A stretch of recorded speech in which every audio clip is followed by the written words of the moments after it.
DreAllDay.com. All right, Anna and Dre Show. My name is Dre Baldwin, also known as Dre All Day. This is Anna Dolce. Okay, and the topic here today, this is a really important one, especially for the men out there who are, maybe you're single, you're out there looking for that right woman, or the women out there, you're looking for the right type of man, a man who has something going on and is going somewhere in life.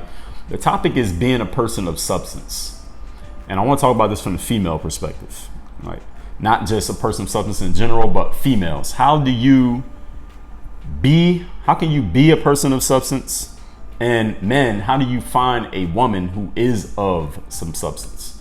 The reason why this topic is being discussed is because there are a lot of, like we talked about in the last episode, it might not even been the last one because we put these out in different orders, but the last one we recorded, we were talking about like men dealing with groupie chicks, like a famous dude being around a whole bunch of groupie chicks, and you were saying that he's doing that to kind of validate himself, right? Because he lacks substance, so that's how he's filling that empty void in his soul by having these women around, but is not actually doing it. It's like empty calories. Yeah. So the thing is, there's a lot of attractive women out there, especially depending on where you live. Southern California, South Florida, and New York, and Vegas. All right, any of those four places, all right, you got your pick of very attractive women. Probably somewhere like Houston too, but I haven't spent too much time there. But those four places, there are attractive women every 10 steps, guaranteed.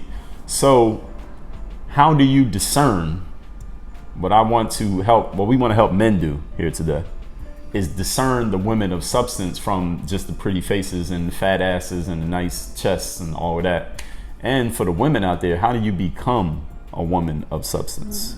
Because for me, when I was single, listen, I would partake in a pretty face every now and then because I'm a man and men have you're visually attracted. We're visually attracted and we have physiological needs. Yeah. We got physical needs that if we can get that met like within the next 24 hours with this right here, sure. But in the long run, men, you don't want to end up with a woman who there's nothing beneath the shiny exterior, and then you're sitting there like, damn, it ain't nothing else here. You ever see that Tyler Perry movie with that Jill Scott was in? You ever see that? It was called Why Did I Get Married? I think that's what it was. So I think that's what the movie was. But the premise of the movie, it was like four couples. They had all went together like on a retreat, and this one couple, they seemed to be on the rocks, and the man, he had Jill Scott was his wife, and he just didn't seem to be physically attracted to her anymore. But she had a whole lot of substance, but he just wasn't physically attracted. But as in his business, he had a personal assistant, this pretty young assistant woman, and he ran off with the assistant. And what the other men in the group were saying in the movie was, look, every woman, this before he ran off with the assistant, one of the wise men in the group was saying, look, every woman, the most you're going to get out of her is 80%.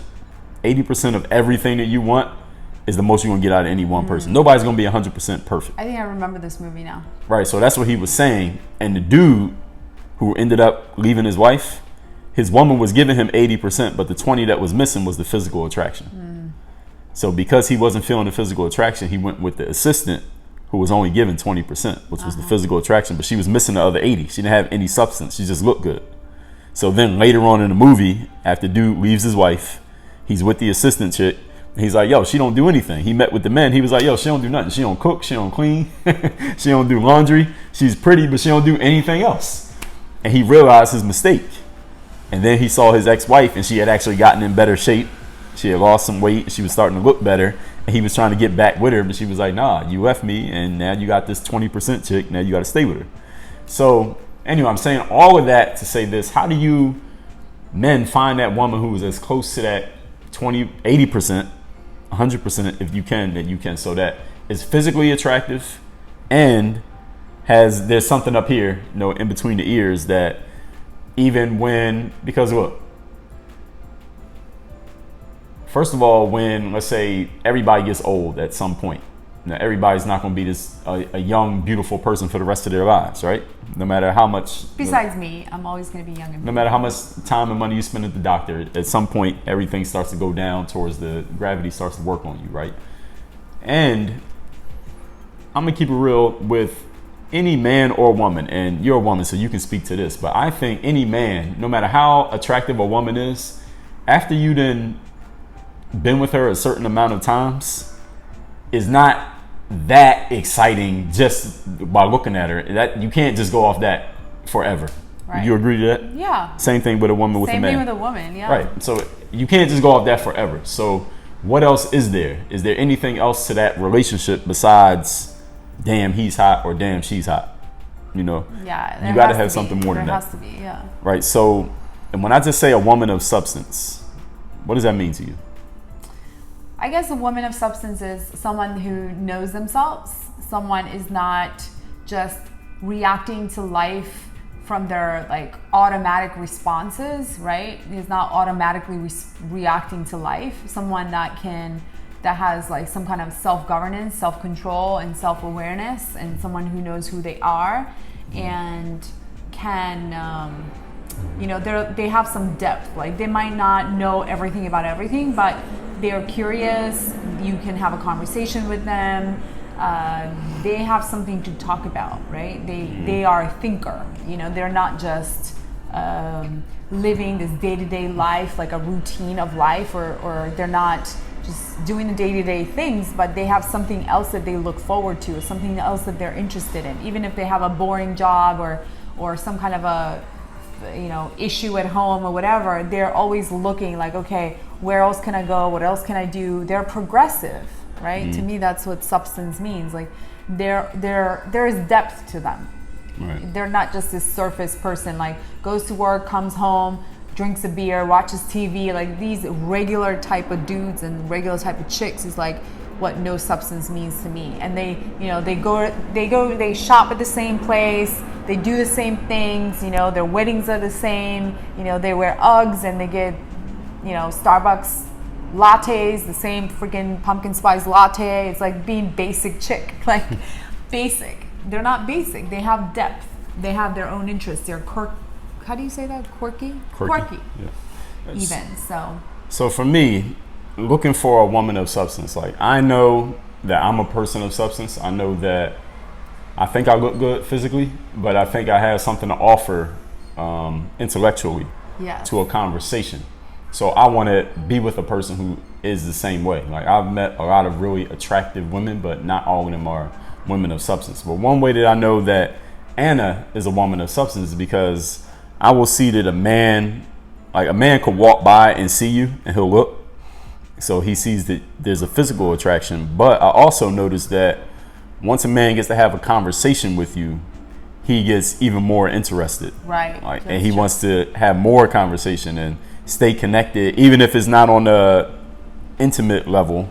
Yeah. Or if he even knows that you're in a relationship, he still wants to stay connected because there's something there. He knows that by having a conversation with you, he can make himself a better individual. Right. So people of substance, because I did a podcast on this topic. I don't think it came out. Maybe by the time y'all hear this, it's already come out.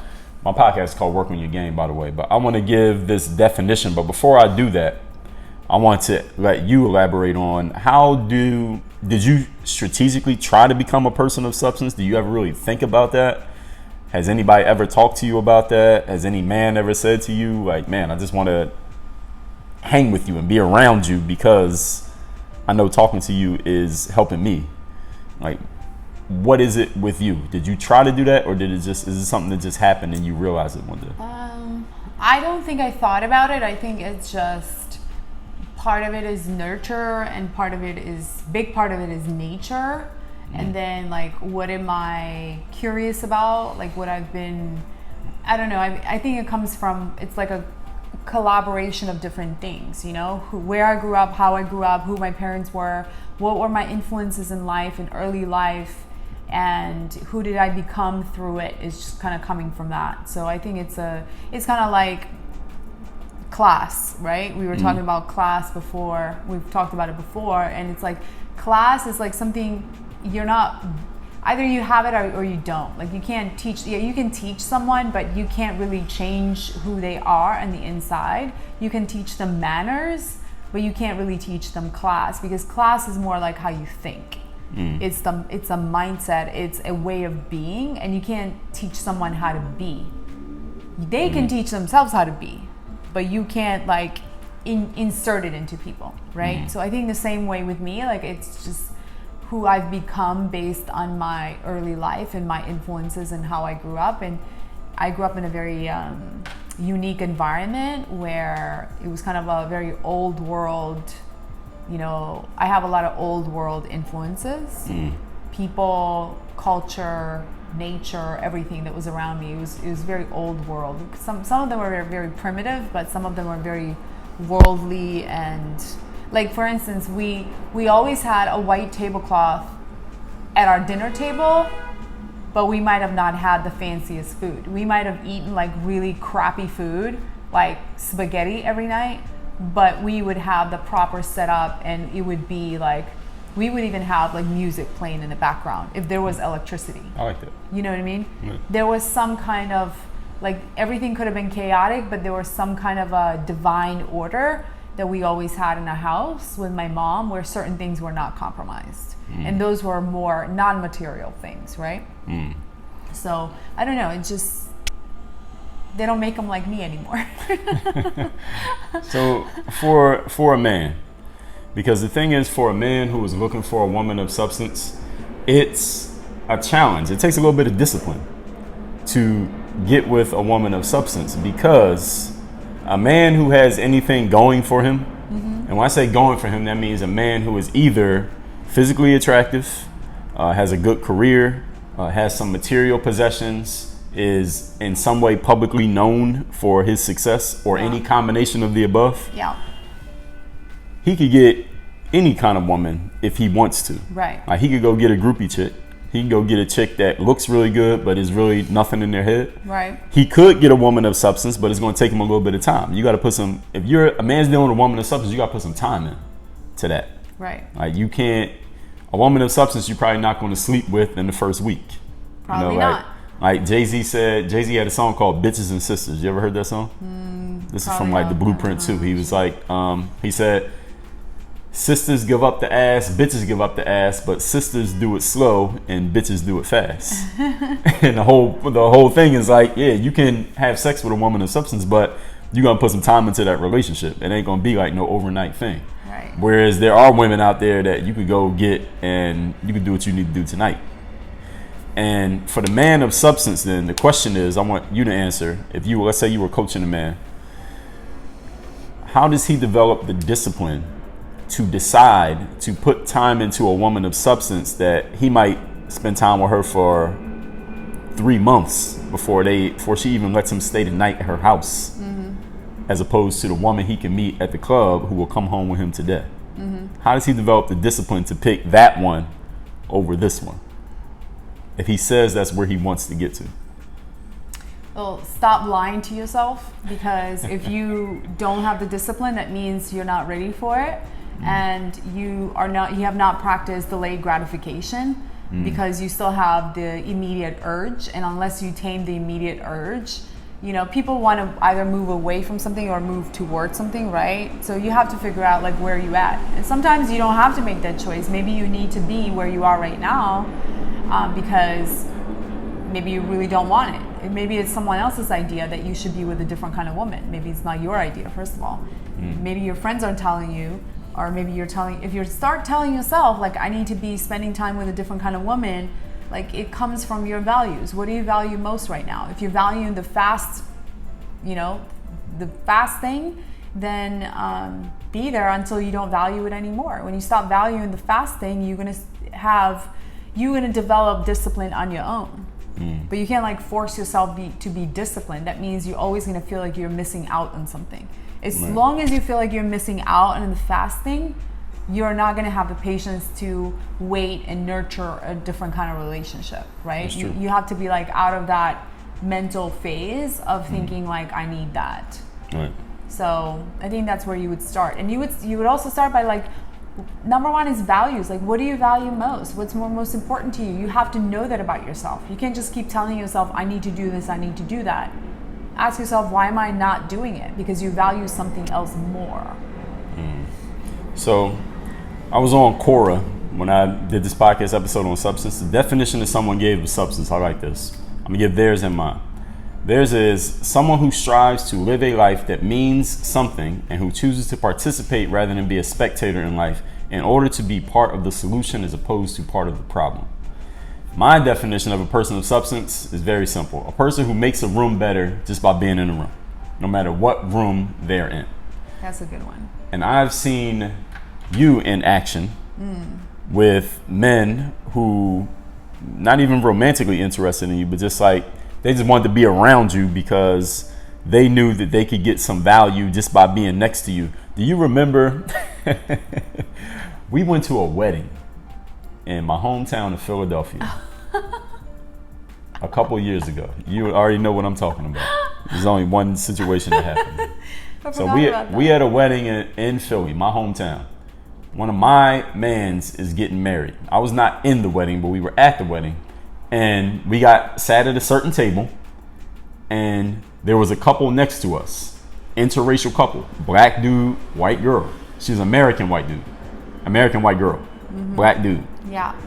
Now the girl was friends with my man's wife. So the dude didn't know nobody. He was brought to the wedding with the girl who knew the bride. She came to the wedding. She was brought to the wedding with a dude who knew the groom. So dude that was in this other couple, this black dude, when he saw that our table and their table was the same, what did he do? You tell the story of what this dude did. What did he do? You said that, because you know at a wedding they got the table settings, so they show you where you're supposed to sit. So when the black dude, this is what Anna told me the night of the wedding. I got a much better memory than her. You have to remind me because I can't remember. So I got a better memory than her. So I'll tell you what she told me. Thank God I told you this. And I know this happened because I was watching dude the rest of the night. So this confirmed it. When he saw that him and his wife was sitting at the table with me and her, this motherfucker came over to the table so fast so he could sit next to her. With his fucking wife next to him. Yep. So it's like this. I'm sitting at this seat right here. Anna is right here to my left.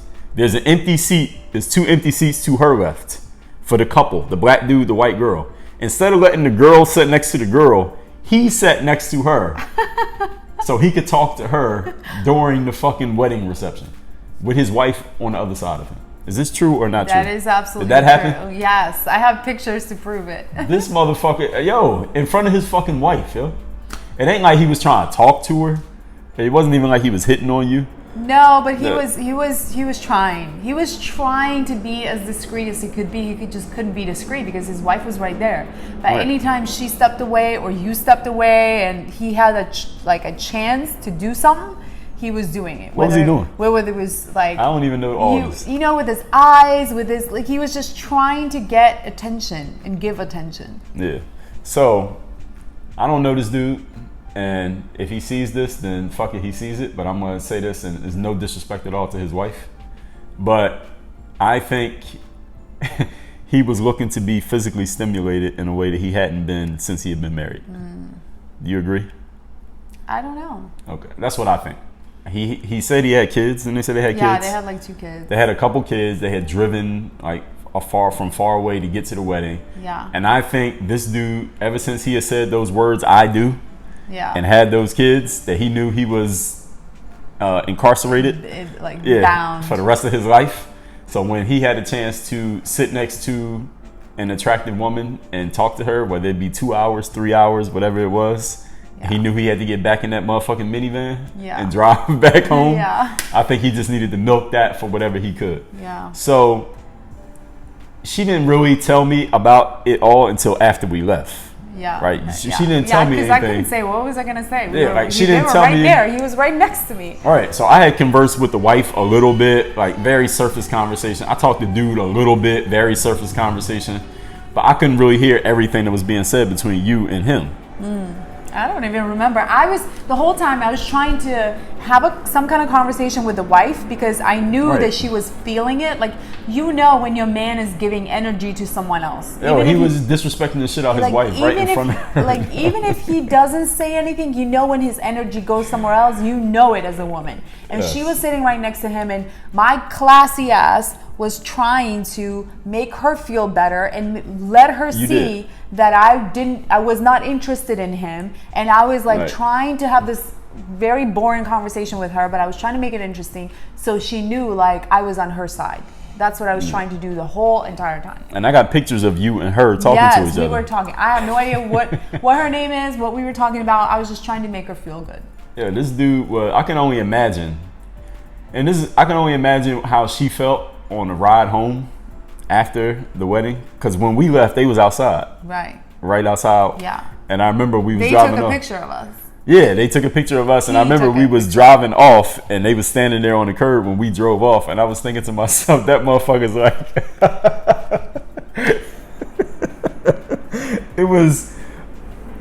I wasn't angry in the moment because, again, I didn't know what he was doing until after. When we got back to the hotel that night, Anna told me, like, yo, when dude saw we was at the same table, he made a beeline over to the table to make sure he could get a seat next to me. You told me that. Right. She didn't tell me this till we got to the hotel. Now, if I had known all this shit was going on when it was happening, I would have ran some interference in the situation. And well, I didn't want you to, like, because I didn't know how you were going to react or whatever.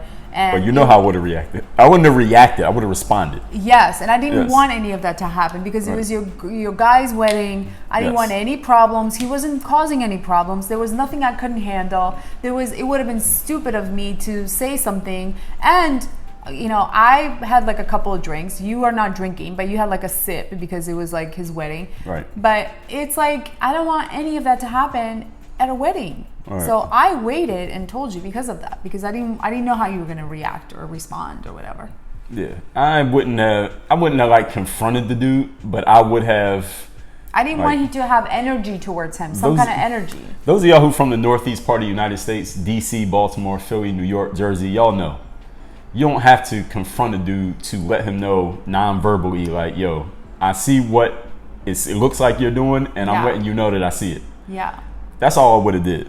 Nothing would have happened because he would have got the message and he would have fell back. But I wanted him to do what he was doing because I think it was first of all, I wanted to know how far he would go, and I wanted to handle the situation like the way I handled it. Like, if you would have been single and was at the wedding, same situation, I would have acted exactly the same way. He would have ran off with you and left his wife there if you wanted to. Probably. That's how thirsty this dude was that night.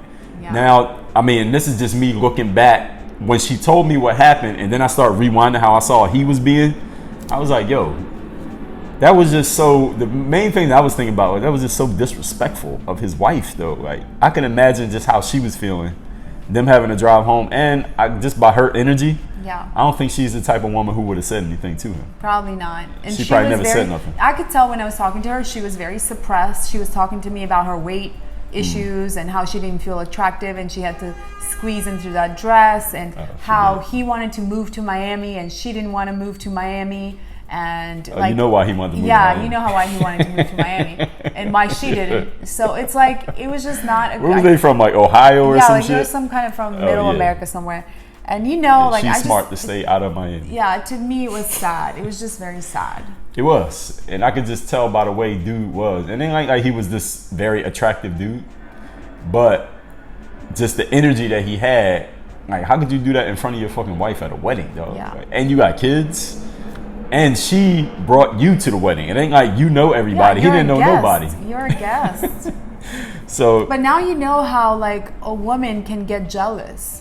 Yes, well, like, that was like, this was like over the fucking top what dude was doing. This is over the top, and I didn't even know until later. So, and I noticed it. So you can imagine if you knew, and let's say he's watching this on video, you'd be like, yo, dude is straight up disrespectful. Yeah. It wouldn't even been funny. But anyway, we got off the topic. We were talking about being a person of substance. But the reason I brought that up is because, like I said, I see dudes who engage with you, and even though they're not thinking that they're trying to date you or ask you out or anything like that, they may be taken and they see that you're taken, but they still want to engage with you. Yeah. Because they recognize the substance.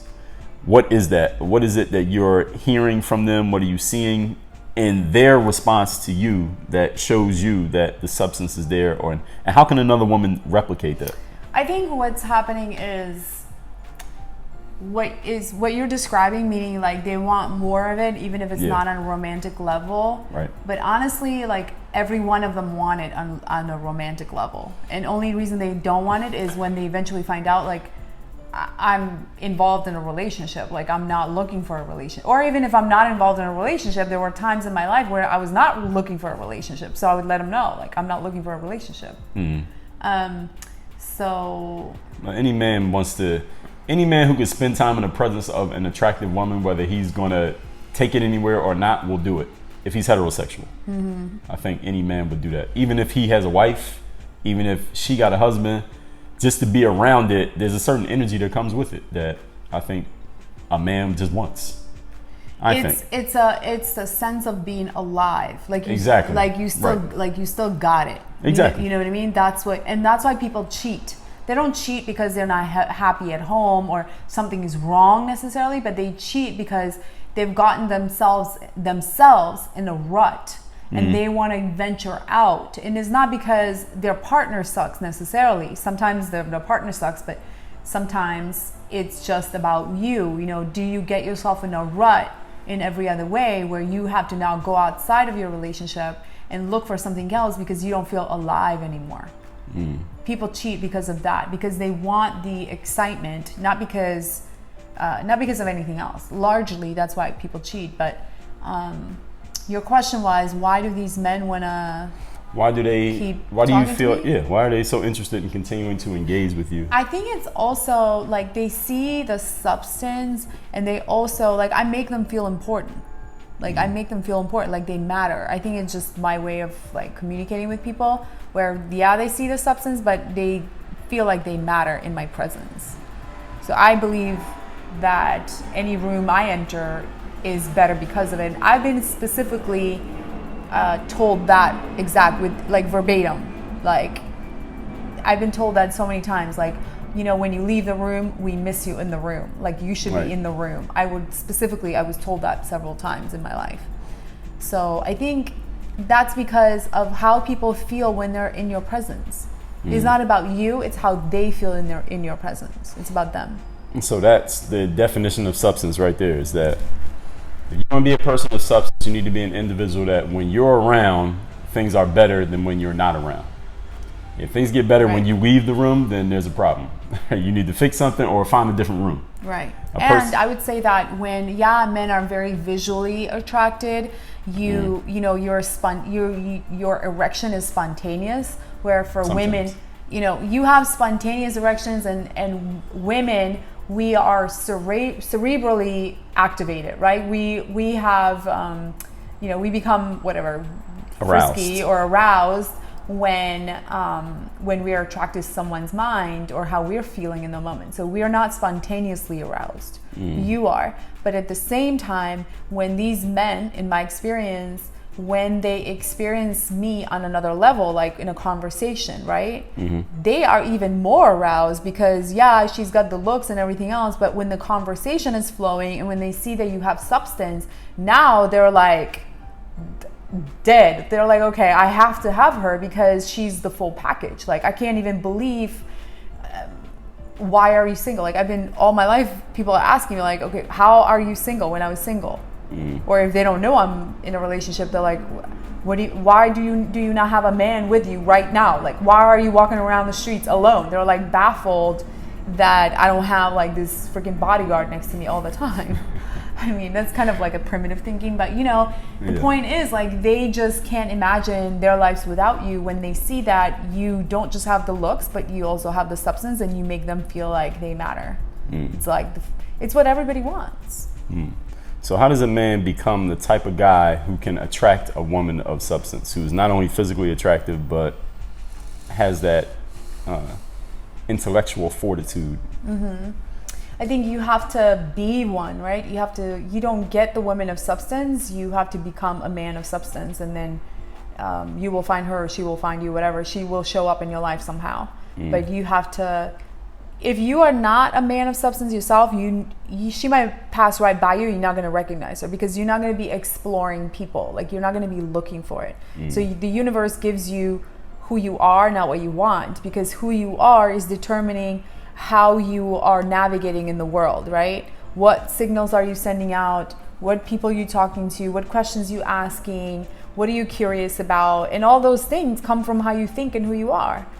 So you can't just like dream up or like, oh, I want this dream girl, but where is that gonna come from? How is she gonna connect with you? Does she want you? Like, a woman of substance wants a man of substance.